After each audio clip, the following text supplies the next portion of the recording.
চলতি বছরের ১ জানুয়ারি ডক্টর মোহাম্মদ ইনুস সহ ৪ আসামিকে ৬ মাসের দণ্ড দেয় ঢাকার শ্রম আদালত ৩। ইনুস সহ ৪ আসামি গ্রামীণ টেলিকমের মালিক পক্ষ। অভিযোগ, গ্রামীণ টেলিকমের শ্রমিকদের ন্যায্য পাওনা থেকে বঞ্চিত করেছেন তারা। এই সাজার বিরুদ্ধে শ্রম আপিল ট্রাইব্যুনালে আপিল করেন ডক্টর ইনুস।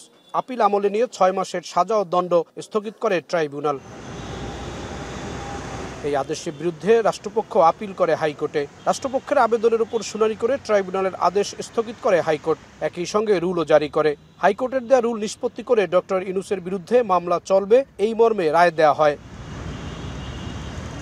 বুধবার বিচারপতি নজরুল ইসলাম তালুকদার ও বিচারপতি কাজী ইবাদত হোসেনের হাইকোর্ট বেঞ্চ ৫০ পৃষ্ঠার পূর্ণাঙ্গ রায় প্রকাশ করেন। সেখানে বলা হয়, সাজা কখনো স্থগিত হয় না, তাই ইনুস সহ আসামিদের সাজা চলমান থাকবে। দ্রুত সময় আপিল নিষ্পত্তি করার নির্দেশও দেন উচ্চ আদালত। আদেশের বিরুদ্ধে যে সাজা স্থগিত করেছিল তার বিরুদ্ধে আমরা যে রিভিশন করেছি, গত এপ্রিল মাসে যে রায়টা হয়েছে তার আজকে রায় প্রকাশিত হয়েছে। আইনি লড়াই আমরা চালিয়ে যাব এবং আমরা কালকেই আপিল শুনানির জন্য প্রস্তুতি নিচ্ছি।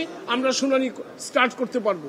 ডক্টর ইনুসের আইনজীবীর অভিযোগ, আইন ভিন্ন পথে চলছে, ন্যায় বিচার পাচ্ছেন না আসামি পক্ষ।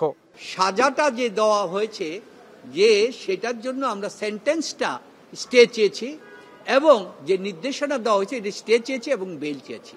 আজকে আইনের কাছে বাংলাদেশে অসহায় হয়ে গেল। সারা বিশ্ববাসী জানবে যে ডক্টর ইউনূসের জন্য বাংলাদেশের আইন ভিন্নভাবে পরিচালিত হচ্ছে। শ্রম আইন লঙ্ঘনের দায়ে ৬ মাসের দণ্ড মাথায় নিয়ে জামিনে আছেন ডক্টর ইনুস। আগামীকাল এই মামলার আপিল শুনানির দিন ধার্য রয়েছে। জাহিদ হাসান, এখন, ঢাকা। ২৫০টিরও বেশি ডিজাইন অপশন নিয়ে ওয়ালটন স্মার্ট ফ্রিজ, বোঝে আপনার প্রয়োজন।